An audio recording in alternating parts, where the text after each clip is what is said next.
दोस्तों हमारी professional Russian classes already start हो चुका है। अगर आपको हमारे रशियन क्लासेस ज्वाइन करना है तो आप मुझे व्हाट्सएप, टेलीग्राम या फिर कॉल कर सकते हैं इस नंबर पे। बेस्ट स्टूडेंट्स के लिए हम जॉब अपॉर्चुनिटी भी प्रोवाइड करते हैं। और साथ ही अगर आपको हमारे स्टडी इन रशिया प्रोग्राम में इन्वेस्ट करके हमारे ऑलरेडी प्रॉफिट में रनिंग बिजनेस में पार्टनर बनना है, तब भी हमें इसी नंबर पे कॉन्टैक्ट कीजिए।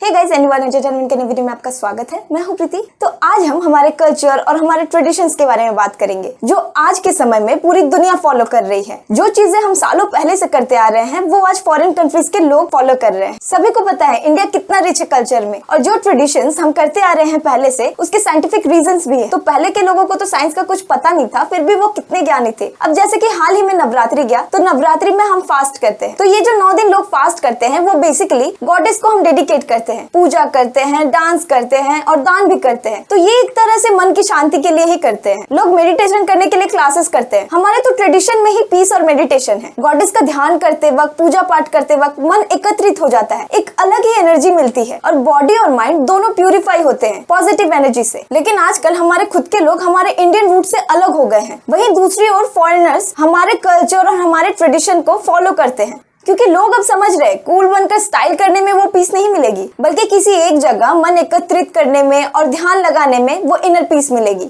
बहुत से ऐसे फॉरेनर्स के इंटरव्यू में उन्होंने बताया है कि उन्होंने सनातन धर्म क्यों अपनाया। ऐसे ही आज के वीडियो में हम देखेंगे कि थाईलैंड में नवरात्रि कितने धूमधाम से मनाई जाती है। तो पहले हम देखेंगे उन्होंने सेलिब्रेट कैसे किया, फिर उसके बाद हम एक रिपोर्ट देखेंगे जहाँ पे थाईलैंड के गॉड्स और इंडियन गॉड्स के बारे में बताया गया है।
हमने देखा इन्होंने नवरात्रि कैसे सेलिब्रेट किया। अब हम देखेंगे थाईलैंड के गॉड्स और इंडियन गॉड्स के बारे में थाई मीडिया का क्या कहना है।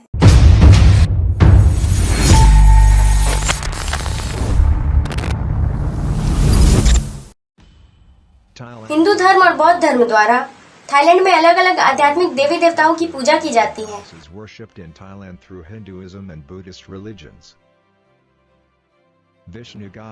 विष्णु भगवान की सवारी गरुड़ है और वो उन पर सवार होते हैं, जो अक्सर शाही इमारतों पर प्रदर्शित होते हैं और ये शाही थाई प्रतीक चिन्ह भी है। गरुड़ एक अलौकिक प्राणी है जो आधे मनुष्य और आधे पंछी है, जो भगवान विष्णु को संकेत देते हैं। विष्णु को एक दयालु और अच्छा भगवान माना जाता है। वो संरक्षण, वास्तविकता, कर्मों के फल और मोक्ष के देवता है और अच्छाई के रक्षक हैं। वो परा ब्राह्मण और वैष्णववाद के रक्षक हैं, जो ब्रह्मांड को बनाते हैं, उसकी रक्षा करते हैं और उसे बदलते हैं।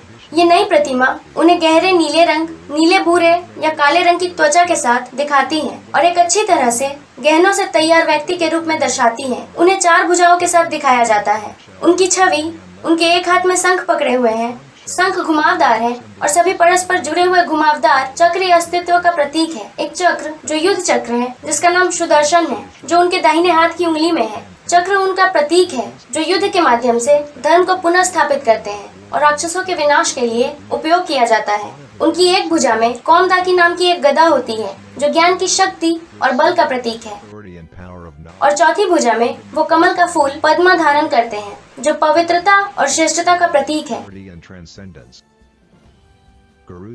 गरुड़ को सबसे अच्छा देवता कहा जाता है, जिन्होंने सुखोथाई राजवंश के समय से थाईलैंड की रक्षा की है। गरुड़ हिंदू, बौद्ध और जैन धर्म में एक पौराणिक पंछी या पंछी जैसे प्राणी है। वो हिंदू के भगवान विष्णु के वाहन है। गरुड़ को पंछियों के राजा और पतंग जैसे आकृति के रूप में वर्णित किया गया है। उन्हें जोमोर्फिक रूप में आंशिक रूप से खुले पंखों वाले विशाल पंछी या पंछियों की विशेषताओं के साथ पंखों वाले एक मानव रूपी मनुष्य के रूप में दिखाया गया है।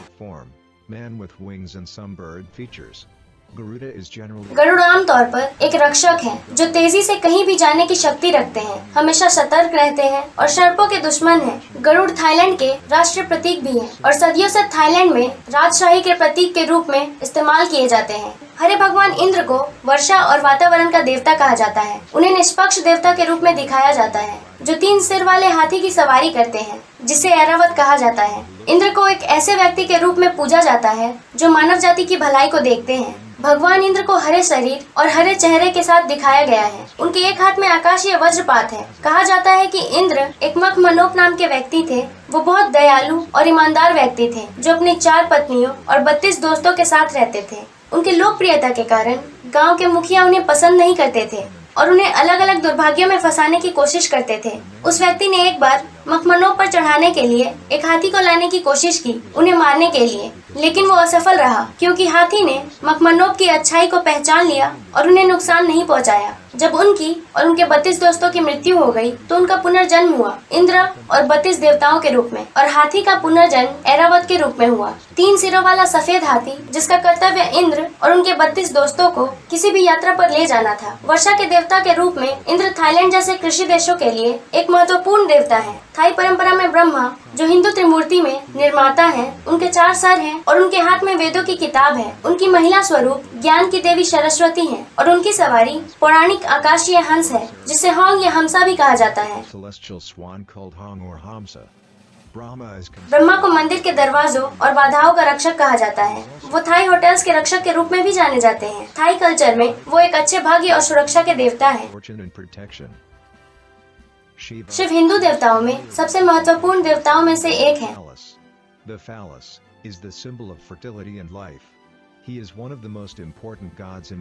और उन्हें ब्रह्मा और विष्णु के साथ हिंदू धर्म में पवित्र त्रिमूर्ति का सदस्य माना जाता है। वो विनाश, ध्यान, योगा, समय और नृत्य के देवता है। वो बुराई का नाश करने वाले परा ब्राह्मण सर्वोच्च शैववाद है। उनके पास एक तीसरी आंख है जो उनके माथे पर केंद्रित है। वो सर्वोच्च भगवान है, जो ब्रह्मांड का निर्माण करते हैं, उसकी रक्षा करते हैं और उसे बदलते हैं। हाथी के सिर वाले भगवान गणेश को थाई में प्रफिकनेत के रूप में जाना जाता है। वो ज्ञान और सफलता के देवता है। वो आपको सफल बना सकते हैं। वो आपको बाधाएं दूर करने की क्षमता दे सकते हैं। कुछ लोग उन्हें सौभाग्य के देवता भी मानते हैं। थाई बौद्धों के लिए एक नया काम शुरू करते समय गणेश मंदिर में भेंट देना आम बात है, जैसे कि एक व्यापार शुरू करना, एक विदेशी यात्रा, एक नया घर बनाना या शादी करना। एग्जाम से पहले यूनिवर्सिटी के छात्रों का गणेश जी के मंदिर में प्रार्थना करना भी लोकप्रिय है। लक्ष्मी धन और भाग्य की देवी है। वो विष्णु भगवान की पत्नी है। उन्हें अक्सर कमल फूल के साथ एक सुंदर महिला के रूप में दर्शाया जाता है। विष्णु जी उनकी सुंदरता से प्रभावित हो गए थे और उन्हें अपनी पत्नी के रूप में स्वीकार कर लिया। लक्ष्मी जी को समृद्धि, दिव्यता और पवित्रता के साथ साथ ज्ञान की देवी के रूप में भी सम्मानित किया जाता है। सरस्वती ज्ञान, संगीत, कला और बुद्धि की देवी है। उन्हें 4 भुजाओं के साथ दिखाया गया है, एक किताब, एक माला, एक पानी का बर्तन और एक संगीत उपकरण के साथ जिसे वीणा कहा जाता है। यक्षस संस्कृत यक्षा, पल्ली, यक्षा प्राकृतिक आत्माओं का एक बड़ा वर्ग है जो आमतौर पर दयालु होते हैं, लेकिन कभी कभी पानी, उर्वरता, पेड़, जंगल, खजाना और झाड़ियों से जुड़ा हुआ शरारती या संगी होता है। वो रखवाले योद्धा होते हैं जो बुरी आत्माओं को दूर रखते हैं। और थाईलैंड के कई मंदिरों में देखे जा सकते हैं। मोंग के मोमो टेटोट बंदर ये थाई बौद्ध धर्म के सबसे प्रसिद्ध कथा रामायण में दिखाई देने वाले एक बंदर है जो न्याय के देवता हैं। ये राजा राम के नायक का एक वफादार और प्रधान है जिसका आकार पहाड़ की तरह बड़ा है और त्वचा सोने सा चमकता है, जो कभी न हारने वाली शक्ति का दावा करते हैं, और एक राष्ट्रीय नायक है जिसने याग के साथ राक्षसों से राजा राम की रक्षा की। चिन रखवाली करने वाला डॉग है। ये भगवान की रखवाली करने वाला एक डॉग है जो वाट फारकेव के मुख्य मंदिर के प्रवेश द्वार की रक्षा करता है। नाग एक नाग देवता है जो पानी और ड्रैगन को नियंत्रित करता है। ये एक ऐसे देवता थे जो बुद्ध धर्म के युग से बुद्ध के आगमन से पहले से मौजूद थे, और उस कथा से जिसने बुद्ध की रक्षा की, जिन्होंने ज्ञान को खोलने के लिए वर्षा से जजन का निर्माण किया। ये उस व्यक्ति का संरक्षक बन गया जिसने बुद्ध धर्म में ज्ञान प्राप्त किया। ऐसा कहा जाता है कि न केवल मंदिर बल्कि उत्तरी भाग में थाईलैंड घरों में भी भूमि की भावना के रूप में रहते हैं। मंदिर की छत पर नुकीले आकार के हनो, और जापान में इसे बहुत समय पहले नागा कहा जाता था। फरमाई थरानी, वसुंधरा और धरानी साउथ ईस्ट एशिया में थेरवाद के बौद्ध पौराणिक कथाओं में से एक कैथोनिक देवी थाईलैंड की माता पृथ्वी देवी है। फशॉप या फेशॉप थाई लोगों की चावल की देवी है। वो एक संरचित मुख्य धारा के धर्म की देवी की तुलना में प्राचीन थाई कहानियों से अधिक संबंधित है। उन्हें चावल समृद्धि की माइकॉन खाओ माता के रूप में भी जाना जाता है। गांव के लोगों का मानना है फशॉप सुनिश्चित करती है कि हर किसी के पास खाने के लिए पर्याप्त मात्रा में है या नहीं। नांगक्वाक थाई कथाओं की एक आत्मा या घरेलू देवी है। उन्हें सौभाग्य और समृद्धता लाने के लिए माना जाता है। वो ग्राहकों को व्यापार के लिए आकर्षित करती हैं और व्यापारियों के बीच पाई जाती हैं। माया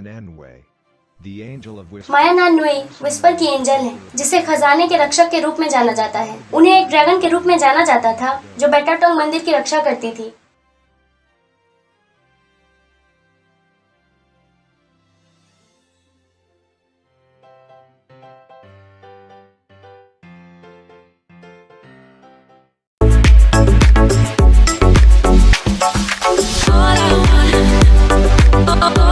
तो पहला कमेंट है रॉग निंजा, इन्होंने लिखा है जय माता दी। फिर नेक्स्ट कमेंट है आशुतोष जोशी, इन्होंने लिखा है इसलिए इस्लामिक कंट्रीज जेलस होते हैं कि थाईलैंड हिंदुओं के भगवान की पूजा क्यों करते हैं। फिर उन्होंने लिखा है वो इस्लाम एक्सेप्ट करते हैं लेकिन वो अपने धर्म और रिचुअल्स कभी नहीं भूलते। फिर इविल लेस्टारी ने लिखा है ये 100% इंडियन हिंदू कल्चर है। थाईलैंड की अपनी हिंदू कल्चर हो तो उन्हें और भी गर्व होगा। फिर प्रभात कुमार कमेंट करते हैं वाओ, इसे देखकर मेरे आंखों में आंसू आ गए। कैसे एशियन लोग हिंदुइज्म और बुद्धिज्म दोनों फॉलो कर रहे हैं। फिर मर्सिडीज बेंच ने लिखा है ब्यूटीफुल, मैं इंडिया से हूँ लेकिन मैं उनके साथ सेलिब्रेट करना चाहता हूँ। वाह, ये तो बहुत अच्छी बात है, लेकिन आजकल लोग फॉरेन कंट्रीज के लोगों को फॉलो करना चाहते हैं। हमें अपने कल्चर ट्रेडिशन से प्यार करना चाहिए क्योंकि ये हमारी पहचान है, इसलिए नहीं कि दूसरे लोगों को वो पसंद है। पहले इंडिया में टूरिस्ट आते थे, उन्हें हमारा फेस्टिवल्स अच्छा लगता था, हम जैसे सेलिब्रेट करते थे और हमारे रिचुअल्स, तो वो धीरे धीरे सनातन धर्म को फॉलो करने लगे। वो रिलीजियस बन रहे हैं और यहाँ हमारे लोग वेस्टर्न कल्चर फॉलो कर रहे हैं। हमें अपने इंडियन कल्चर से जुड़े रहना चाहिए। फिर बीटीएस आर्मी ने लिखा है थाईलैंड हिंदुइज्म और बुद्धिज्म से भरा हुआ है, लव इट,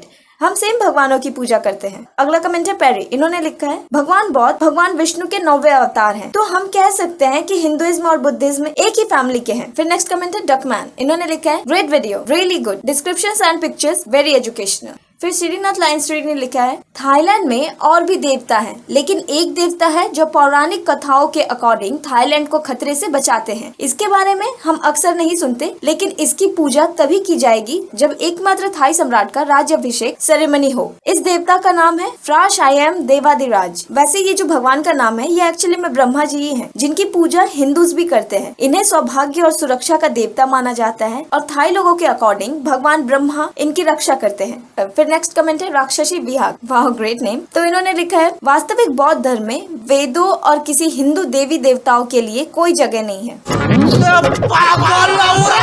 अब इन्हें क्या कहना, जैसा नाम वैसी अकल, विनाश कालय विपरीत बुद्धि। भगवान हमारा या आपका कब से होने लगा? प्राइवेट प्रॉपर्टी समझ के रखा है और कहते हैं कोई जगह नहीं है, जैसे इनसे किसी ने जगह मांगी हो। तो नेक्स्ट कमेंट है आनंद प्रकाश। इन्होंने लिखा है it's not Vishnu it's Bodhisattva, Hinduism is no real religion. अब कोई इन जनाब को बताए कि जब दुनिया में कोई धर्म था भी नहीं तब से सनातन धर्म है। 6000 साल पहले जब दुनिया में कोई धर्म नहीं था तब यहाँ सिर्फ और सिर्फ सनातन धर्म था, या जिसे वैदिक रिलीजन भी कहा जाता है। तो आज का वीडियो में यहाँ पे खत्म करूंगी और मिलूंगी आपसे नेक्स्ट वीडियो में।